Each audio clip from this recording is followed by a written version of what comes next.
Alors, il faut dire la vérité au sujet du royaume de Dieu. Où se trouve vraiment le royaume de Dieu? Je voudrais tout d'abord introduire une chose primordiale au sujet du message qui va suivre. C'est que si vous vous considérez comme un roi, si vous vous considérez comme un roi sur votre vie, que vous êtes suffisamment riche, que vous pensez être suffisamment riche d'expérience et de connaissances pour pouvoir vous passer de conseils venant des autres, alors arrêtez là, passez à autre chose. Ce message est destiné à ceux qui ont l'humilité de reconnaître qu'ils ont besoin d'un juge sur leur vie, qu'ils ont besoin de discerner, qu'ils ont des zones d'ombre. Et là, je fais bien sûr référence au dernier message, au message précédent, qui était sur les prédictions de l'année 2018. Alors, la première chose, est-ce qu'il n'y a pas une grosse différence, une grosse contradiction plutôt, dans le fait suivant? On trouve malhonnête quelqu'un qui dit « je t'aime » à une personne, mais qui par son comportement ne montre rien, sinon que des actes superficiels, des gestes qui sont faussement attentionnés.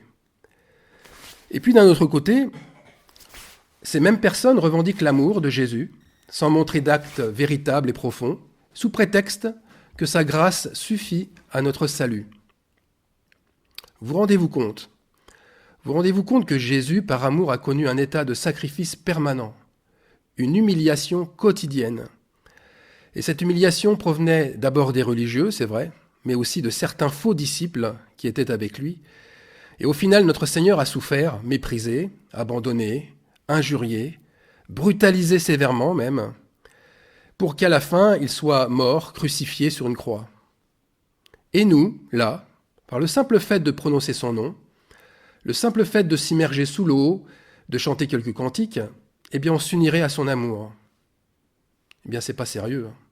Il y a quelque chose qui cloche dans cette croyance-là. Il y a une chose qui ne va pas du tout. Croire à une telle superficialité devrait nous faire poser les vraies questions. C'est évident qu'un amour aussi profond que celui de notre Sauveur ne peut s'unir qu'avec des âmes sœurs, c'est-à-dire des âmes jumelles, des âmes qui possèdent la même abnégation, le même sens du sacrifice et bien sûr le même dévouement pour son prochain. Et là j'en reviens encore et toujours à la notion de juge. Juge sur nos vies. Nous devons mettre la lumière sur nos ténèbres. C'est ça, juger nos vies. Si nous n'avons pas cet amour-là, l'amour, le même amour que Jésus, cela juge que nous ne sommes pas nés d'en haut, tout simplement. Cela juge que les paroles de Jésus faites au docteur pharisien Nicodème, eh bien, elles sont aussi pour nous. Et j'insiste sur le mot « aussi ». Lisons le verset qui concerne le passage avec Nicodème. C'est Jean 3, 3. Encore le double 3, le 33, qu'il montre encore la vérité. En vérité, je te le dis, à moins de naître de nouveau, personne ne peut voir le royaume de Dieu. En vérité, je te le dis, à moins de naître d'eau et d'esprit, on ne peut entrer dans le royaume de Dieu. Vous voyez ici, il y a bien voir et entrer. Il y a deux témoignages bien distincts. Ce qui est né de parents humains est humain, et ce qui est né de l'esprit est esprit. Alors les groupes chrétiens, quant à eux, sont remplis de personnes assurées d'avoir cette nouvelle naissance. Ils ont bien l'apparence de l'amour. Ils parlent de l'amour de Dieu, et ils témoignent de leur manie, de leur addiction qu'ils ont laissée au placard. Mais je pose la question suivante. Où sont leurs actes spontanés? Si un prédicateur ne leur dit pas d'agir pour leurs frères nécessiteux, ils n'ont pas d'eux-mêmes en plus l'envie pressante de le faire. Ils attendent là qu'une parole de Dieu ou qu'un verset biblique les y incite fortement. On dirait qu'ils attendent d'être repris pour agir. Eh bien, plutôt que de les culpabiliser, cela devrait bien au contraire, les questionner sur leur soi-disant nouvelle naissance. Cela devrait leur faire réaliser qu'ils ont loupé une marche décisive. Et quelle est cette marche? Eh bien, c'est celle de la vraie foi. Vous rendez-vous compte? En arriver à ce niveau où on est obligé d'avoir des actes réfléchis, calculés, prémédités pour exercer l'amour. Mais quel faux Saint-Esprit! C'est un faux Saint-Esprit. Et je vais prendre l'exemple de quelqu'un que je connais très bien, qui est proche de moi, c'est ma femme. Ma femme, elle déteste faire les choses par obligation. Lorsqu'elle ne va pas bien, lorsqu'elle ne fait plus les choses par amour, mais parce qu'il faut les faire, quand elle devient dans ces cas-là bougonne et que tout devient pesant pour elle, son cœur lui dit alors stop. Stop, ça veut dire juge-toi. Juge-toi. Voilà ce que lui dit son cœur. Il lui dit, c'est vrai, pose tes valises, arrête-toi et confie ton fardeau au Seigneur, car tu es en train de te fatiguer inutilement.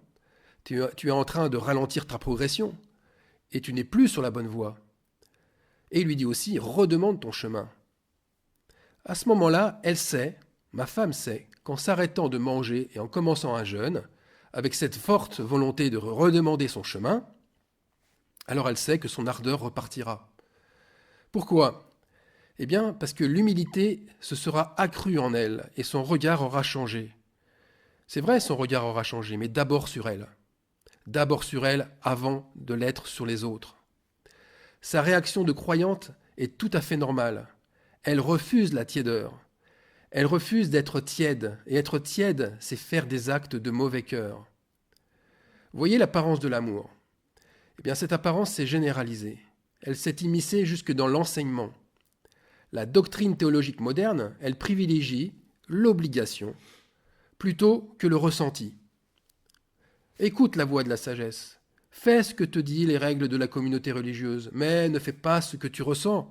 Si tu ne fais que ce que tu ressens, tu ne feras pas grand-chose. Eh bien, je suis désolé, mais cette sagesse-là, c'est de la religion.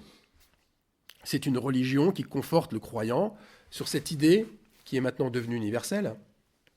Le corps, la chair, est faible, elle est paresseuse. Et il faut absolument la discipliner pour l'assouvir. Oui, mais alors l'esprit, il est où? Qu'est-ce qu'il fait l'esprit? L'esprit qui vivifie, c'est où son rôle? Eh bien, force est de constater qu'il a été remplacé. Remplacé par un rappel à l'ordre, régulier.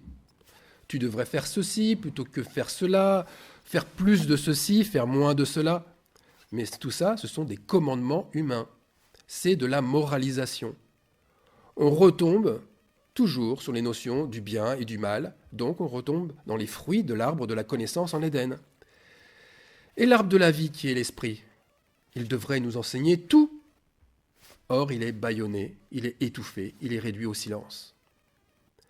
Alors de même, ce siècle, qui est voué au paganisme, il a enseigné aux chrétiens souvent, et souvent à leur insu, que d'entrer dans un bâtiment de culte, comme une église, une synagogue ou une chapelle, eh bien tous ces bâtiments religieux, ça les rapproche de l'Esprit de Dieu. Pour certains, ils ressentent même la présence de Dieu. Ils ressentent quelque chose de saint dans ces endroits qui sont devenus sordides, qui sont de véritables repères de démons.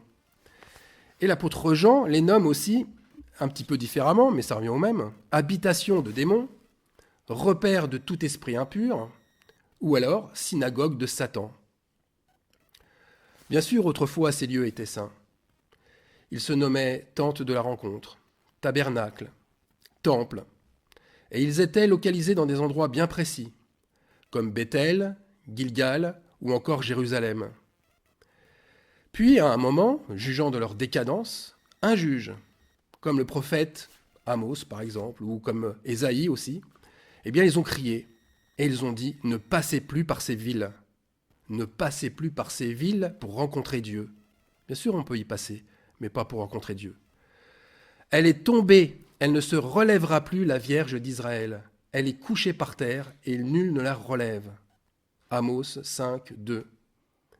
Et Amos, un petit peu plus loin, quelques versets plus loin, donne la raison de ce carnage. Ô vous qui changez le droit en absinthe, et qui foulez à terre la justice. Si la Vierge est tombée, c'est qu'on y fait dans ces endroits de culte un acte qui est devenu abominable. C'est un acte d'adultère. Ça veut dire qu'on y adore un faux Dieu. Et c'est pourquoi aucun prophète, qui est juge, bien sûr, ne peut y exercer le droit, puisqu'ils ont été mis dehors, ils ont été bâillonnés. Alors l'absinthe. L'absinthe a remplacé le droit. C'est ce qu'on a lu dans le verset d'Amos. C'est-à-dire que l'absinthe a remplacé la justice de Dieu. L'absinthe, c'est une liqueur très alcoolisée, et elle rend très vite ivre. Voilà l'ambiance qui règne dans les assemblées dont la Vierge est tombée. Ils sont ivres, ils ont perdu toute lucidité, et ils divaguent à n'en plus finir, et ça divague. Ils ne réalisent même plus leur état d'adultère spirituel. Et cette ivresse, cette débauche touche même la ville sainte, celle qu'on nomme Jérusalem. Ah, Jérusalem! Eh bien, on n'y exercera plus un saint sacrifice. C'est terminé.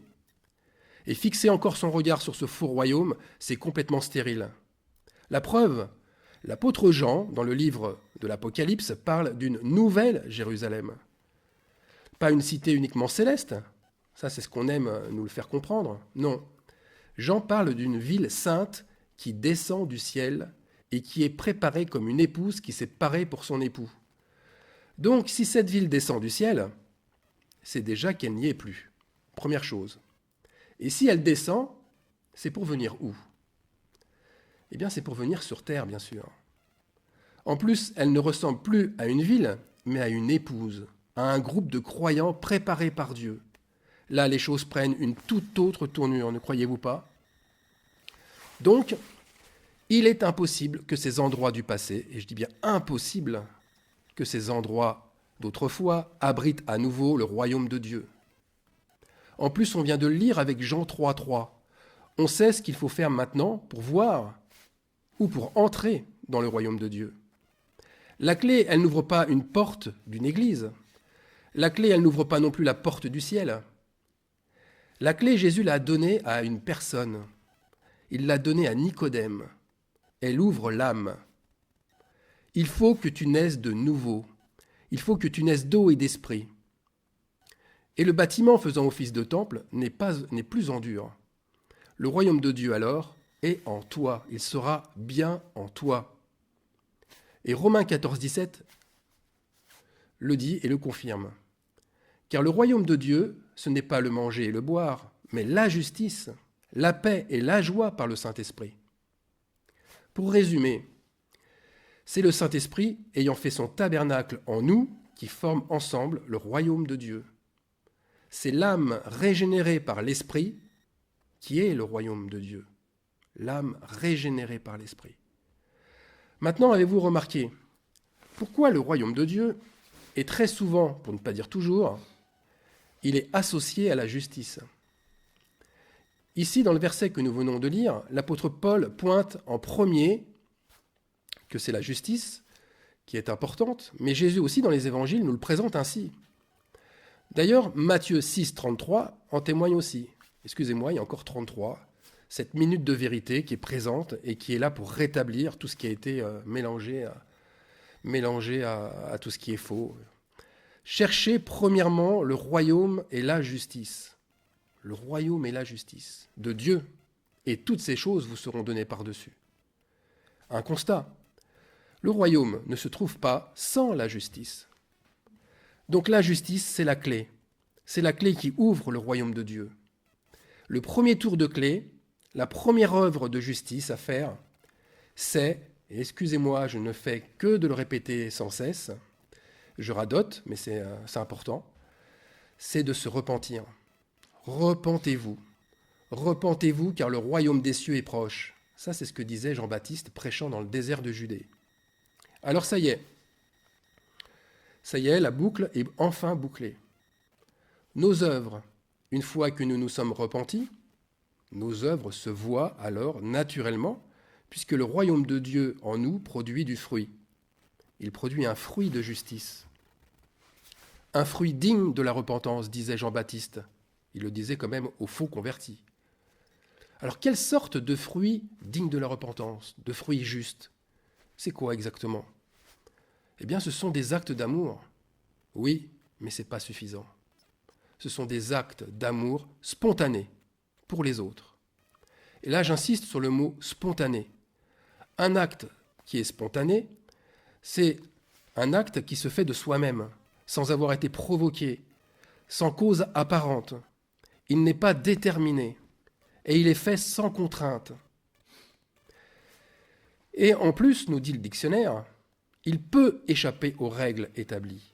Moi, j'aime cette partie de définition qui nous montre que dans la spontanéité, eh bien, il y a ce côté rebelle qui échappe même à tout contrôle, par conséquent, qui échappe aussi aux règles sociales, aux règles religieuses établies.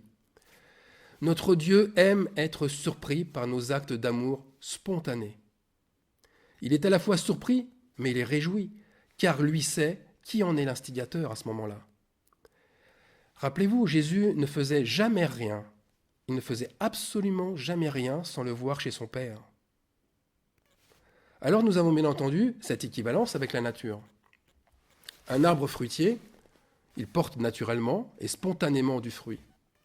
Eh bien pour nous, c'est la même chose. On ne se force pas à produire du fruit, on en produit naturellement, car nous portons l'arbre en nous. Nous avons été greffés au cep de la vigne, au cep de la vigne royale, pas n'importe quelle vigne. Alors me direz-vous, mais alors à quoi ça sert d'aller chaque dimanche ou chaque samedi, d'aller à une messe, de se rassembler pour aller à un culte, à un office ou à un rendez-vous hebdomadaire pour y être enseigné? Ça sert à rien alors. Surtout après ce que je viens de vous dire. Moi j'aurais tendance à vous répondre, ça sert à rien si le royaume de Dieu est en vous. Mais pourquoi Dieu a-t-il dans ce cas-là, dès le début, instauré une telle pratique habituelle? Pourquoi souhaite-t-il une rencontre hebdomadaire? Souvenez-vous, chaque 7e jour de la semaine, les Hébreux ne faisaient aucun ouvrage. Ils se reposaient. Et là, je vais vous dire une chose qui n'est pas assez soulignée lorsqu'on évoque ce passage. Mais ils humiliaient leurs âmes. Lévitique 16, 31. Par conséquent, c'est un jour où l'on devrait être purifié de ses péchés, où l'on devrait s'examiner pour que personne ne soit tenté par des idoles. Quel sens avec notre pratique d'aujourd'hui, avec notre pratique hebdomadaire? Moi, je pense que les cultes de louange, ils ont vraiment remplacé la vraie adoration. La vraie adoration se fait au moyen d'une réflexion sainte et honnête sur soi-même. Et cette pratique est indispensable pour rentrer dans les parvis du Seigneur. Elle devrait être comme un jour de sabbat, donc comme un jour de jugement. Alors peu importe que ça soit le samedi, le dimanche, le lundi, le mercredi, ça n'a pas d'importance. Le plus important, c'est que cela soit un jour où l'on passe du temps à faire un inventaire. On passe du temps à dresser une liste des actions qui ont plu, mais surtout celles qui ont déplu au Seigneur. Bref, nous devons estimer objectivement où nous en sommes avec Dieu. Sommes-nous réellement agréés de lui? Alors le plus important, c'est que l'on se purifie en jugeant ses fautes. Juger, premièrement, si nous n'attristons pas l'esprit par notre manque d'ardeur.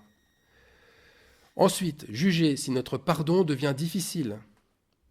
Juger si nos choix sont des sacrifices qui plaisent au Seigneur. Juger si nous sommes encore investis d'actes d'amour spontanés. Donc, juger si nous ne tombons pas dans l'adultère, en nous forçant, et là j'insiste sur le mot forcer, à faire des actes de justice. On force à ce moment-là notre nature qui n'est pas la vraie. Alors je vais prendre plusieurs exemples. Premier exemple, se dire, comme il est écrit que je dois pardonner, donc je pardonne. Vous savez, là on se réfère au verset qui dit « Pardonne-nous nos offenses, comme nous aussi nous pardonnons à ceux qui nous ont offensés. » Donc, j'ai compris ce verset, je pardonne. En faisant ainsi, votre objet du pardon, ce pourquoi vous pardonnez, ne sera jamais brûlé définitivement sur l'autel.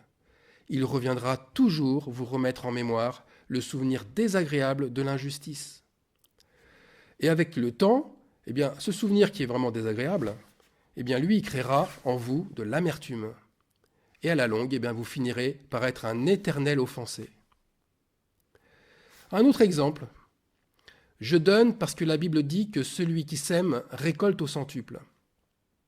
Qui ne connaît pas ce verset si utilisé dans les églises? Donnez et il vous sera donné. On versera dans votre sein une bonne mesure, serrée, secouée et qui déborde, car on vous mesurera avec la mesure dont vous vous serez servi. Oui, c'est vrai, dans les églises, on insiste beaucoup sur la première partie pour montrer l'abondance, la bénédiction en retour. Mais attention, on vous mesurera, ce qui signifie qu'on jugera votre cœur dans la situation. On devrait comprendre le verset d'une toute autre manière, de la manière suivante. On vous donnera une bonne mesure en retour pour pouvoir redonner ensuite. Si vous donnez en espérant recevoir pour vous-même, eh bien vous jugez alors que votre cœur ne donne pas. Il ne donne pas puisqu'il attend un retour. Vous ne donnez pas, vous faites une autre chose. Vous investissez. C'est complètement différent. Quand je vais donner mon argent, moi, à la banque pour y recevoir un intérêt, je ne donne pas mon argent. Je ne le confie pas, mon argent. J'investis. J'investis à la banque. Si votre cœur est dans le même état, il est dans un état d'investissement. Il n'est pas dans un don libéral. Vous ne donnez plus sans rien attendre en retour. C'est-à-dire que votre droite sait ce que fait votre main gauche. Vous n'exercez plus l'aumône, vous n'exercez plus la justice de Dieu à ce moment-là. Par conséquent, ce qui est important, c'est que juger, et je pense que vous aurez fait le lien avec discerner, eh bien juger, c'est discerner si notre marche est toujours orientée dans la bonne direction. C'est pourquoi il y avait des sacrificateurs ou des juges dans l'Ancienne Alliance. Ils avaient une importance. Et aujourd'hui, eh bien, nous avons besoin, comme d'hier, d'un juge pour confirmer que notre marche est juste, ou alors, au contraire, que notre marche nécessite un retour en arrière. Et ça, c'est ce que nous montrerait une conversion. Une conversion, c'est un demi-tour, c'est un changement radical, ça se fait à 180 degrés. Alors attention, le modèle biblique du départ, il était lui aussi bien différent, très différent de ce que nous connaissons aujourd'hui avec les assemblées chrétiennes. Le juge, aujourd'hui, l'image que l'on a du juge, c'est un juge comme un roi imposteur. Il règne, mais il règne comme un loup qui règne sur sa proie, mais pas comme un berger. Le pasteur berger juge, et il juge d'une bonne manière parce qu'il se fait lui-même juger par Dieu. Comment Dieu juge-t-il son peuple ? C'est Elohim. Elohim, Dieu, pluriel. Elohim, Dieu, mais uni à ses fils et à ses filles. C'est là qu'il annonce sa justice. Et il l'annonce à qui ? À une seule personne ? Pas du tout. Au milieu de son peuple. C'est pourquoi tout se fait en accord les uns avec les autres, et que la confirmation ne sera jamais une confirmation individuelle. La confirmation est collective. Vous ne pouvez, vous seul, décider si le royaume de Dieu est en vous. C'est impossible. Les choses ont été faites autrement. D'ailleurs, Jésus le dit à un moment donné dans les évangiles. Le royaume de Dieu se voit à l'extérieur et pas dans l'apparence, seulement dans la profondeur de nos actions. Donc il faut une tierce personne. Il faut un sacrificateur, et aujourd'hui c'est une personne convertie, qui peut alors constater et confirmer l'esprit que l'on a reçu. Par conséquent, vous aurez sans doute compris que la double nécessité de se rassembler entre croyants. Il faut qu'on se juge les uns les autres. Il faut qu'on juge de notre consécration. Et tout cela doit se faire autour d'une manne. Pas n'importe quelle manne, une nourriture apportée par un juge, premièrement. Et il faut que cette nourriture, elle soit récente. Ça veut dire que la nourriture qui est reçue par l'Esprit, elle doit être mangée le jour du sabbat, et elle était vieille de 2 jours maximum. C'est ce qui est écrit dans le Lévitique. Et elle avait un objet, elle avait un but principal, c'était d'éclairer l'assemblée, de mettre la lumière sur l'assemblée. La lumière du Saint-Esprit, elle doit éclairer, quoi ? Les habits de chacun. Et dans quel but ? Jésus le dit à ses disciples, car il n'y a rien, absolument rien de caché qui ne doive être découvert, ni de secrets qui ne doivent être connus. Donc les tâches cachées seront révélées de toute manière, même si des choses ont été dites en secret, même si on a fait des choses dans le noir le plus absolu, sans aucun témoin. Luc 12, 3 nous le révèle de cette manière-là. Et Jésus savait très bien que le levain hypocrite rentrerait dans l'assemblée, et en plus de manière cachée, dissimulée. Mais voilà, Dieu avait anticipé les choses. Il avait institué le sabbat pour dévoiler l'hypocrisie.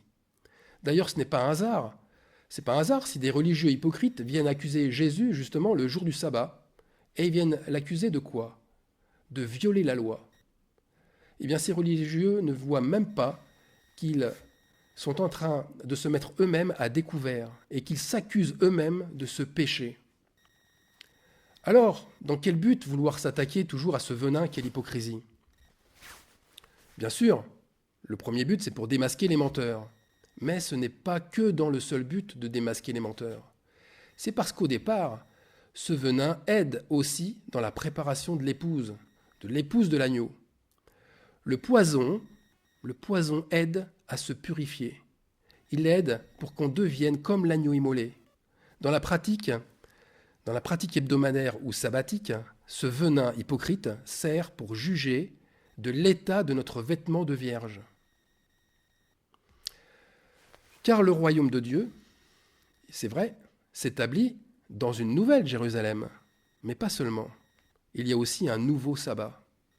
Il y a un sabbat qui permettra de juger de la blancheur du vêtement de l'épouse, d'apprécier cet éclat, c'est-à-dire de voir si l'éclat de cette blancheur est exactement comme l'éclat de la blancheur de notre époux, c'est-à-dire sans péché.